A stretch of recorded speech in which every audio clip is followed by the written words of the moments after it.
Hello everyone, ये question gate में आया हुआ है।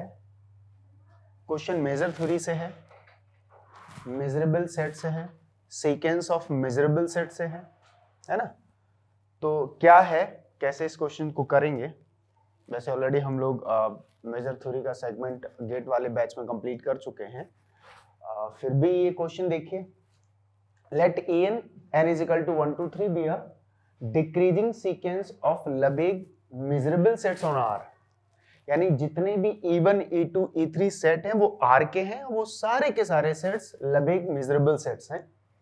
तो इस तरीके से decreasing sequence of Lebesgue measurable set on R and F be a Lebesgue measurable set on R और F बी R का ही कोई एक मेजरेबल सेट दे रखा है और उसकी जो उन्होंने कंडीशन दे रखी है EIs के साथ F की, वो ये कि इसका जो E1 है उसके साथ F का इंटरसेक्शन फाई आता है।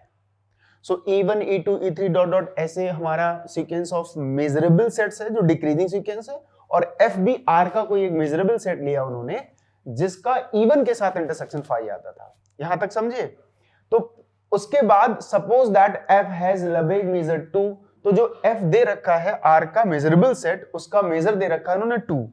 उसके बाद कह रहे हैं in the Lebesgue measure of En, और इसमें कितने सेट है, ये तो सीक्वेंस ऑफ मेजरेबल सेट्स है, तो इसमें कई सारे सेट्स हैं E1 E2 E3, उन सभी का जनरल उन्होंने Lebesgue मेजर जो दिया है, जो मेजर दिया है वो 2n + 3 अपॉन 3n + 2। जैसे इसका कोई E1 होगा उसके लिए n की वैल्यू 1 पुट कर देंगे तो 2 + 3 5 और 3 + 1 4, 5/4 आ जाएगा, है ना। तो E1 का 5/4, ऐसे ही E2 का कितना आएगा, n की वैल्यू 2 पुट करेंगे।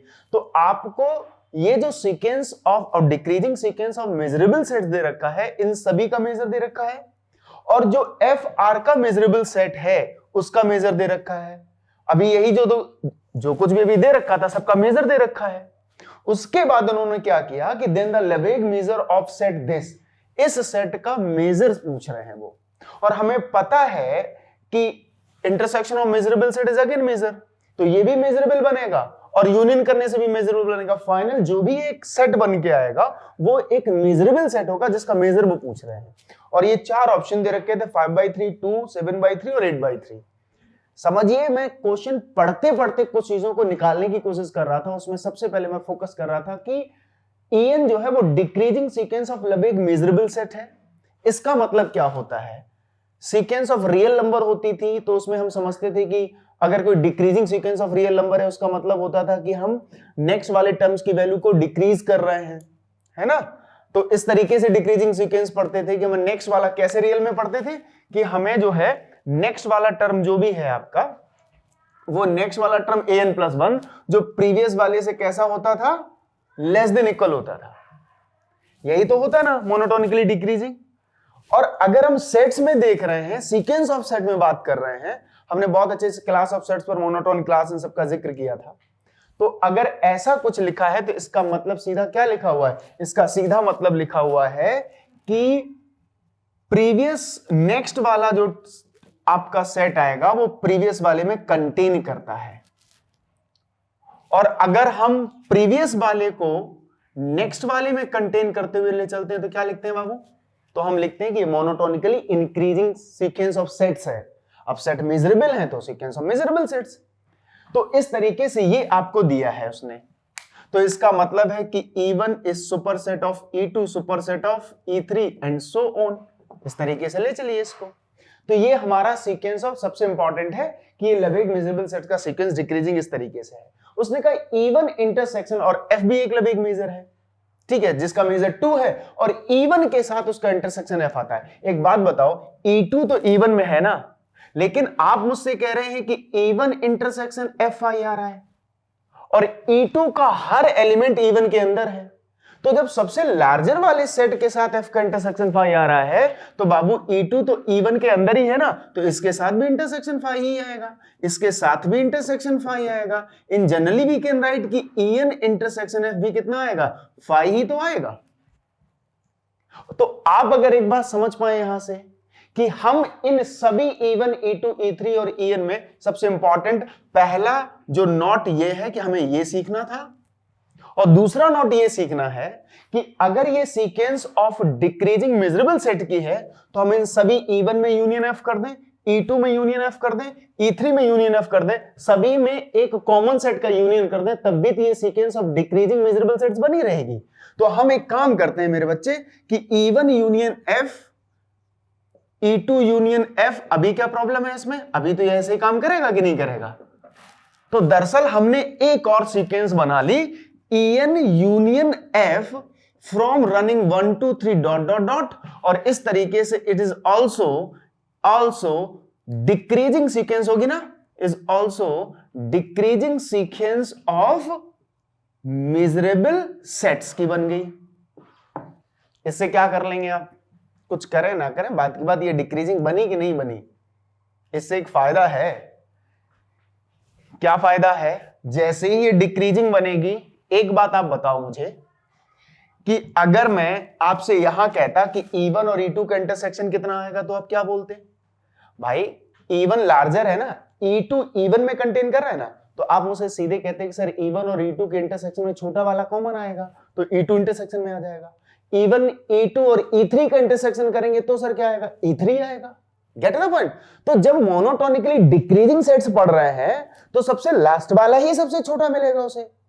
तो इस तरीके से अगर ये जो सीक्वेंस मैंने बना रखी है, अगर ये भी sequence of decreasing sequence of measurable sets का बन जाता है, तो इसमें भी अगर हम आपसे ये कहें कि E1 यूनियन F के साथ इंटरसेक्शन करके दिखाओ E1 यूनियन और सॉरी E2 यूनियन F का, तो आप क्या बताओगे आंसर में? आप तो कहोगे यही कॉमन आएगा। क्यों? क्योंकि ये सीक्वेंस कैसी है? डिक्रीजिंग सीक्वेंस है ना। तो E1 यूनियन F पहला सेट है इस सीक्वेंस का, दूसरा सेट क्या है इसका? E2 यूनियन F, तीसरा क्या है? E3 union F।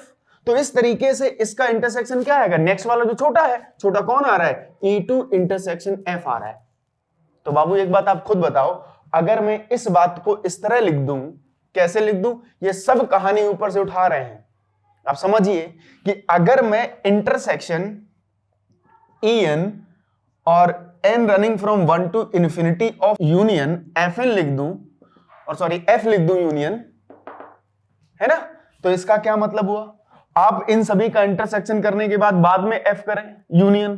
तो हमने कहा एक काम करिए, अब हम इसका यूज कर लेते हैं। ये बनाई है तो क्यों बनाई है? अगर मैं इन सब का इंटरसेक्शन करने के बाद में यूनियन करूं, या सब में F को यूनियन करा के बाद में इंटरसेक्शन लाऊं, बात तो वही है। Gate the point? मान लीजिए इसमें सबसे लास्ट वाला क्या बचेगा? आपको पता है ये डिक्रीजिंग सीक्वेंस है। अगर E1 E2 का इंटरसेक्शन करेंगे तो E2 बचेगा, 3 का करेंगे तो E3 बचेगा, 4 के करेंगे तो बाद में यूनियन करने से बेहतर हमने कहा एक काम कर लेते हैं, हम intersection n is to 1 to infinity किसका कर लेते हैं? En यूनियन F का कर लेते हैं। इससे कोई चेंज थोड़ी ना आ जाएगा, ये वैल्यू तो सेम ही आने वाली है। Is that clear to everyone? तो अगर ये सब कुछ सेम आने वाला है तो इसका मेजर और इसका मेजर सेम आएगा। तो हमने कहा कि मेजर, और आपको पता है यहां पर कि अगर यहां पे क्या गिवन था साथ में कि मेजर ऑफ जो है वो किसका? कैपिटल F का 2 दे रखा है, और मेजर ऑफ En जो है वो आपका 2n + 3/3n प्लस दे रखा है। तो अगर हम इसका मेजर निकालें बाबू, सुनते रहना, measure of what? Intersection n is equal to 1 to infinity of En और यूनियन ऑफ F का, तो वो मेजर इसके बराबर आना चाहिए। अब that is intersection n is equal to 1 to infinity of En union of F के बराबर आना चाहिए। अब एक बात बताओ, जब फाइनल सभी सेट्स E1 यूनियन F, दूसरा सेट कौन सा होगा? E2 यूनियन F, तीसरा सेट कौन सा होगा इसमें? E3 यूनियन F, ऐसे डॉट डॉट, इन सभी का जब इंटरसेक्शन करके जो सेट आएगा उसका ही तो मेजर निकालना है फाइनली। तो आपको अभी क्या समझाया है कि ये सीक्वेंस कैसी है? En यूनियन F जो सीक्वेंस है, ये sequence of decreasing sequence of sets है। तो इसमें सबसे लास्ट वाला जो आएगा वही आपका सेट बन के आएगा। तो इसमें n टेंडिंग टू इंफिनिटी पर बन के जो सेट आएगा वही फाइनल इसका सेट बनेगा, और उसी सेट का फाइनल में क्या निकालना है? मेजर। तो हमें इस सेट का मेजर पता चल जाएगा। तो हमने क्या किया? मेजर लगाने का मतलब हुआ कि मेजर हमें किसका मिल जाए? Limit n tending to infinity करते वक्त क्या कहा? लिमिट, या हम पहले मेजर लगा दें और बाद में लिख दें limit n tending to infinity En union F। तो ये इंटरसेक्शन जो है डिक्रीजिंग की वजह से ऐसा लिख सकते हैं कि सबसे last n tending to infinity पर जो सबसे लास्ट में सेट रखा होगा ना, वो सेट सबसे लास्ट में कॉमन आया होगा, क्योंकि वही सेट सब में कंटेन करता हुआ आएगा। Gate the point.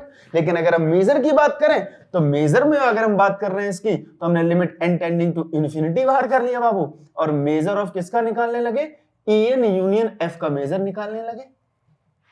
और इसका मतलब आपको पता है यूनियन में क्या होता है, जब अगर वो भाई लास्ट में n टेंडिंग टू बचा है तो इसका मेजर यूनियन प्लस इसका मेजर, तो आप इसका मेजर कैसे निकाल रहे होंगे, limit n tending to infinity, और बाबू क्या होगा, मेजर ऑफ en और प्लस मेजर ऑफ f का निकाल रहे होंगे।